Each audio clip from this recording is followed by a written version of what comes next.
नमस्कार,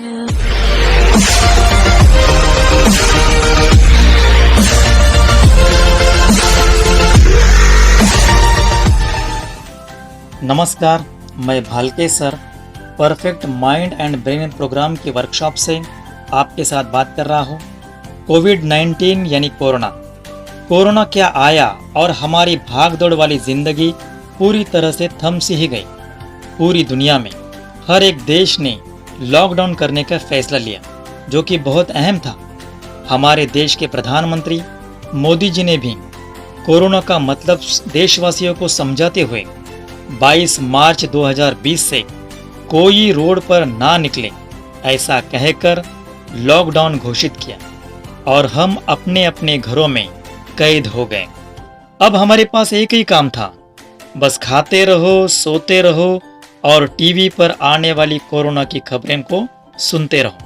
और हाँ, हमारे पास और भी एक काम था, बार बार अपने हाथों को धोते रहो। इस लॉकडाउन के दौरान हमारे पास बहुत सारा खाली वक्त था और हम बहुत कुछ कर सकते थे और कुछ लोगों ने ऐसा किया भी।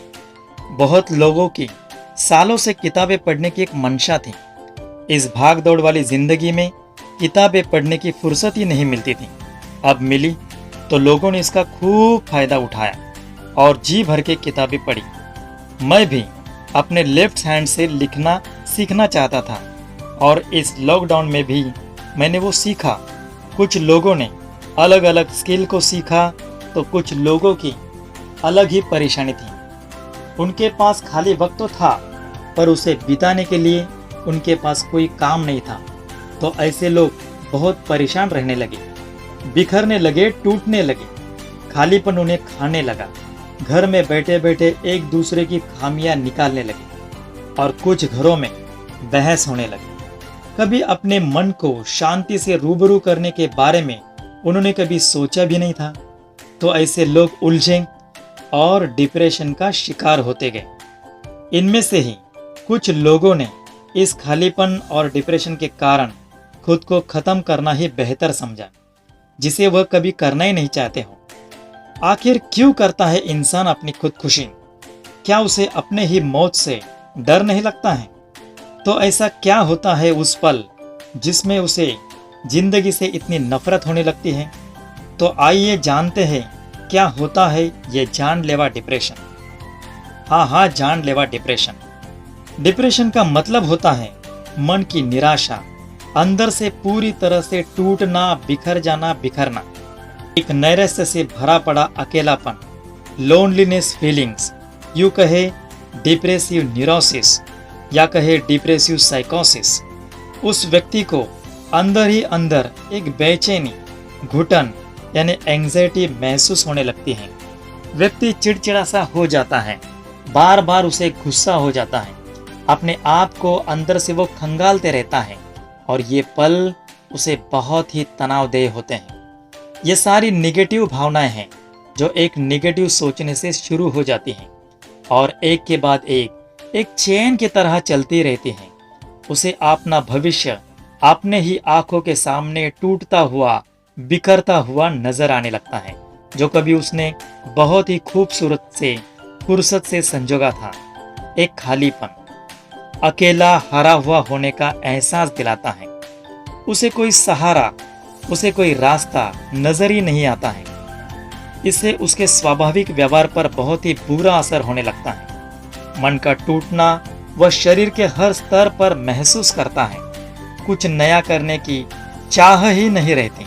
सब कुछ हाथों से छूटता हुआ दिखाई देता है। इससे कोई फर्क नहीं पड़ता कि आप एक अमीर है या गरीब, आपके पास बहुत कुछ है या गंवाने के लिए कुछ भी नहीं।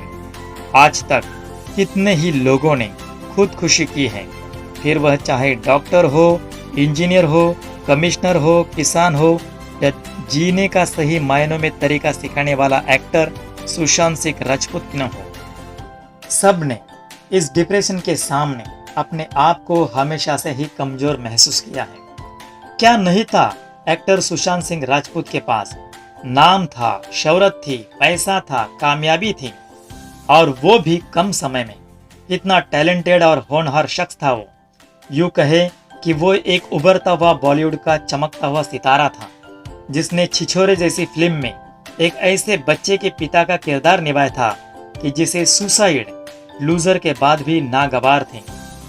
तो फिर ऐसे व्यक्ति ने ये सब जानते हुए भी अपने जाने के बाद अपने बूढ़े पिता का क्या हाल होगा? क्या इतनी समझ सुशांत के पास नहीं थी?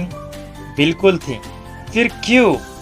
वह पल कितना दर्दनाक होता होगा कि जब अपने आंखों के सामने सुनहरा भविष्य होने के बाद भी उसे मौत को गले लगाना पड़ा। इसे आप दबाव कहे, मीडिया माफिया राज कहे या मर्डर कहे, लेकिन सच तो यह है कि आज एक्टर सुशांत सिंह राजपूत हमारे बीच में नहीं रहे। बहरहाल, सुसाइड करना यह कतई प्रॉब्लम से छुटकारा पाने का रास्ता नहीं है, जो कि बहुत लोग समझते हैं। तो जानेंगे अगले वीडियोस में कि डिप्रेशन से कैसे छुटकारा पाया जा सकता है। तब तक के लिए ऐसे ही मेरे वीडियोस को देखते रहें और मेरे चैनल को सब्सक्राइब करते रहें। धन्यवाद।